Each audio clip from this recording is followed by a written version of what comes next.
guess what it's time for? I don't even need a reminder. We're going to the late games, and I will remind people, we still got our big bet of the week still to come. We haven't passed it yet, have we? No, you're going to hate it so much. Oh Let me God. apologize ahead of time. Oh, my God. All right, the 49ers are on the road at the Rams. Some books still have it 7.5 in a divisional game. We know what the deal is. Either of these teams could have terrible QBs, and somehow it's still going to be a battle, even if the other team is way better and the smarter side. But Rams coming off a big primetime game, coming home, playing the 49ers after a bye week. I got to take the 49ers. Yeah, I think I agree with you. Kyle Shanahan's a great coach. These teams play tight. The more time the 49ers have to get healthy, the better off they are. The last time we felt this confident about the 49ers and we thought it was a no-brainer, they were 10-point dogs on the road in New Orleans. They 100%, even with Drew Brees playing most of the game, they should have won that game, right? Like, and even like 2 muff punts, bad penalties, and then even in the end, like Nicky Mullins had the opportunity to get the back door and he threw a pick at the end zone. That was right when Kyler Murray kneeled down. So we got 2 same time. Yeah. But I think I agree with you. I like the Niners. We're building a pretty big portfolio here. We have 6 games that we're looking at right now. And we have a few games left to go. Plus the big bet of the week is remaining. We're into the late game slates. Saints. Oh God. Oh no. Oh no. You are no. No. Saints at Denver. Denver +6. Denver 6.5.5 point underdogs at home. No. I'm not going to do it to you, but Pros and Joes. This is a Pros and Joes game. Bets on the yeah. Saints, money on the Broncos. Right. And I don't want to say that they're probably looking at this and they're saying, can this kid do it 2 weeks in a row? Because he played really well against Atlanta. But we all know Atlanta stinks. The fact that they kicked 3 field goals against New Orleans, they're just a bad team. And I would take the Broncos here, but the fact that they won last week and they really dominated, especially running the ball, you really can't run it against the Saints like that. So if they're depending on Lock to be passing the ball, I'm happy to take the Saints side. Anything under 7, I'll take the Saints. Interesting. Okay. Saints under 7. I'm not putting it on the list. It's just sort of, it's on my side. Yeah, it's like the most confidence play in me, but yeah. I do think it's a good number. Oh, this is a primetime game here.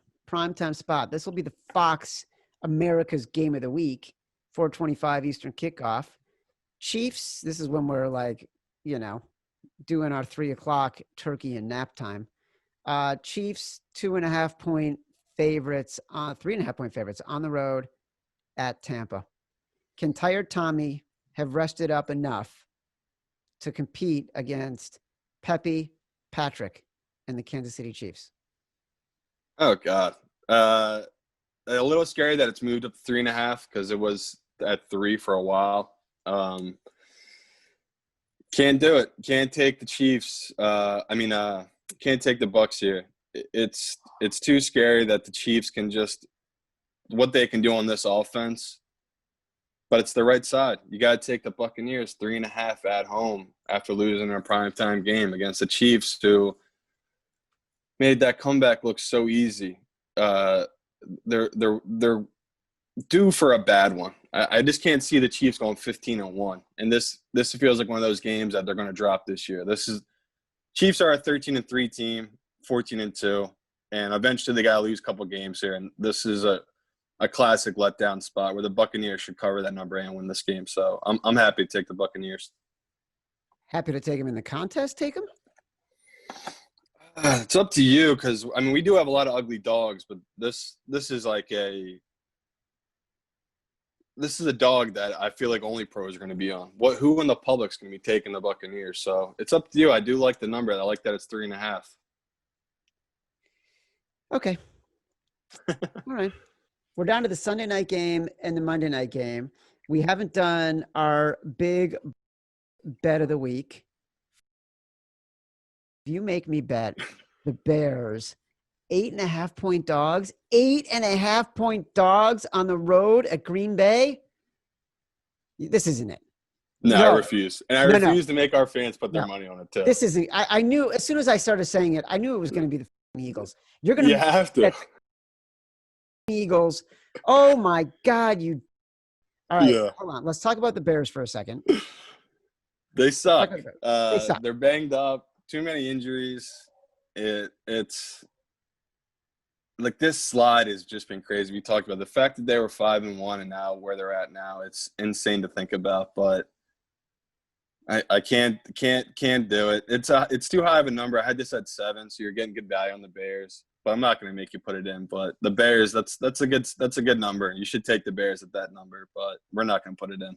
You think Mitch is back? Who's their quarterback going to be? Nick Foles. Honest to God, Nick Foles looked like he had been killed in the last game that he played.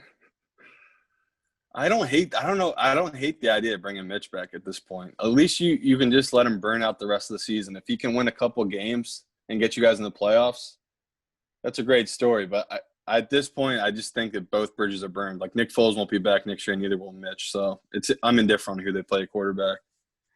All right. Listen, we watched this Eagles-Browns game. The Eagles fumble at the goal line on their opening drive. The Browns march down the entire field. They score. Then every time Carson Wentz has a chance to bring the Eagles back, whether it's from his side of the field or at the goal line of the Browns, he throws an interception.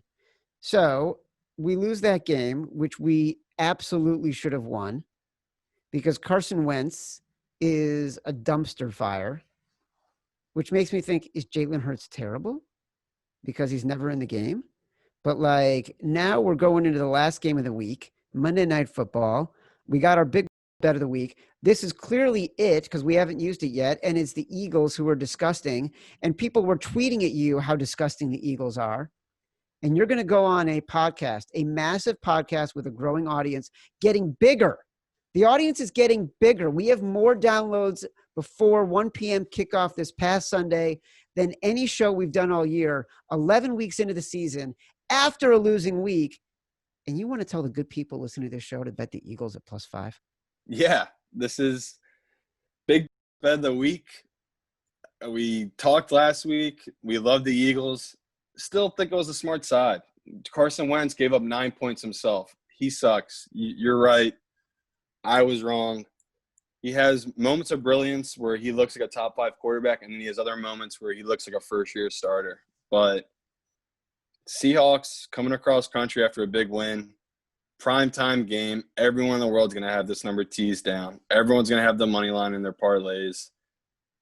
Love the Eagles. This is such a smart side. How did they not cover this number? There should be 3 at worst. And I know you hate it, but like you have to take the Eagles here, especially the fact I don't even know if you said it, but all the money I'm assuming is going to be coming in on the Seahawks. All the tickets will be coming. Literally, it's like 86% to 14%. This is just another classic. Vegas has a read. They hang this number low like this, so people would be teasing it, money lining it.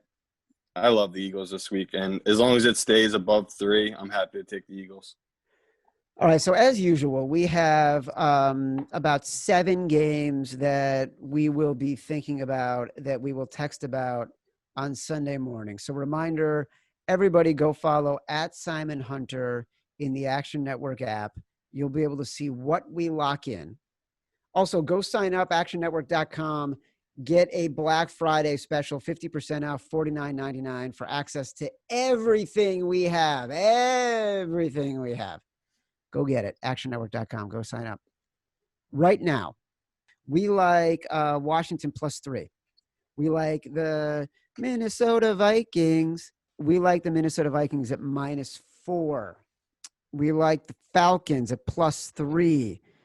We like the Cards at -2.5. We like the Niners at +7. We like the Bucks at 3.5, +3.5. We like the Eagles +5, and by we I mean you.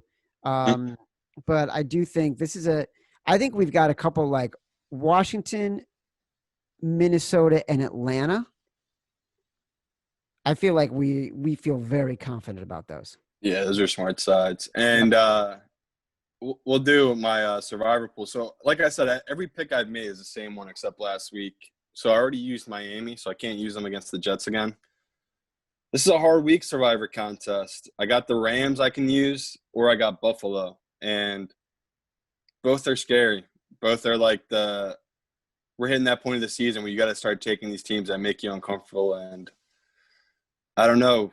Like just looking at it first glance, I really can't see the Bills dropping this one at home. And this feels like a good time to use them.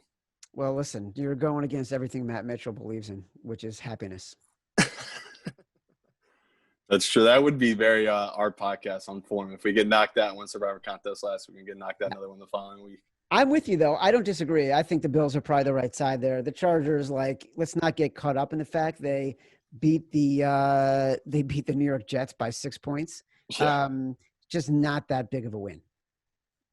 Yeah, they're just like we're just saying. I feel like the Bills are an established team, where the Chargers they're an up and coming team. So that's why I just like this number a lot.